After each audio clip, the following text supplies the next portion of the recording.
संविधान निर्माता बाबा साहब आम्बेडकर जी की जयंती भी है।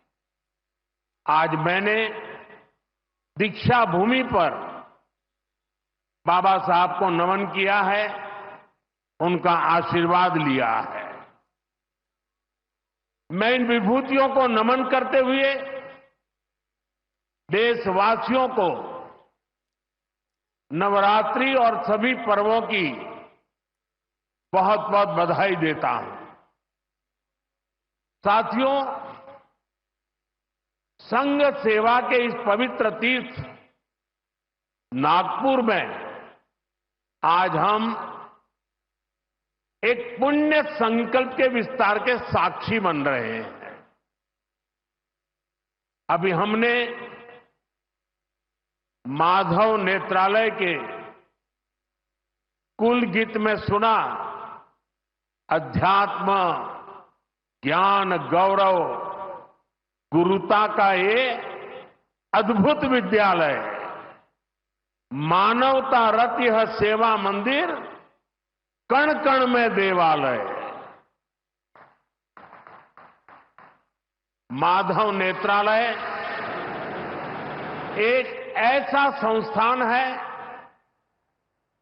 जो अनेक दशकों से पूज्य गुरु जी के आदर्शों पर लाखों लोगों की सेवा कर रहा है।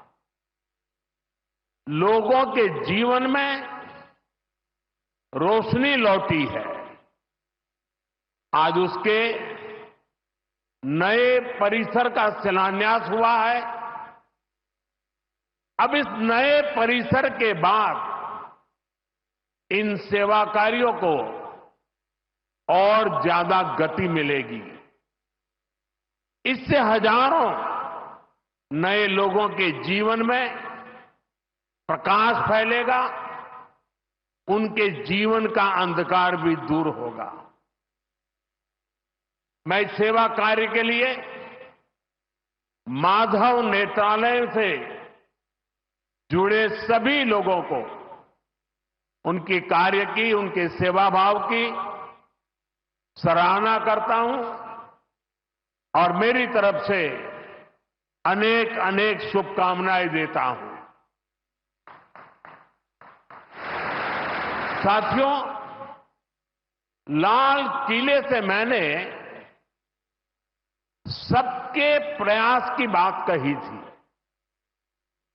आज स्वास्थ्य के क्षेत्र में देश जिस तरह काम कर रहा है, माधव नेत्रालय उन प्रयासों को बढ़ा रहा है।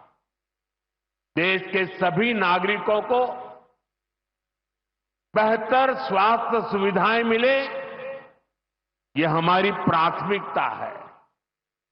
देश में गरीब से गरीब को भी अच्छे से अच्छा इलाज मिले। कोई भी देशवासी जीवन जीने की गरिमा से वंचित न रहे। अपना जीवन देश के लिए दे चुके बुजुर्गों को इलाज की चिंता उनको सताती न रहे, उस परिस्थिति में उनको जीना न पड़े। और ये सरकार की नीति है।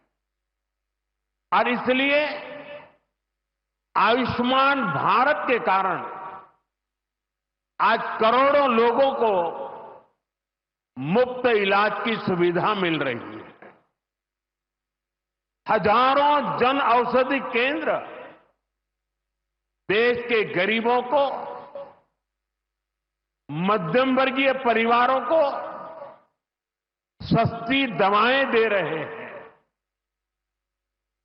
इन दिनों देश में करीब 1,000 डायलिसिस सेंटर जो मुफ्त में डायलिसिस की सेवा का एक यज्ञ चला रहे हैं। इससे देशवासियों के हजारों करोड़ रुपए बच रहे हैं, उनको स्वास्थ्य लाभ हो रहा है। बीते 10 साल में गांवों में लाखों आयुष्मान आरोग्य मंदिर बने हैं, जहां से लोगों को देश के सर्वश्रेष्ठ डॉक्टरों से टेली मेडिसिन से कंसल्टेशन मिलता है, प्राथमिक इलाज मिलता है और आगे के लिए सहायता होती है। उन्हें रोगों की जांच के लिए सैकड़ों किलोमीटर दूर नहीं जाना पड़ रहा। साथियों, हमने न सिर्फ मेडिकल कॉलेजों की संख्या में 2 गुना वृद्धि की है, लेकिन हमने देश में ऑपरेशनल एम्स की संख्या भी 3 गुना बढ़ाई है। देश में मेडिकल सीट्स भी 2 गुनी हुई है।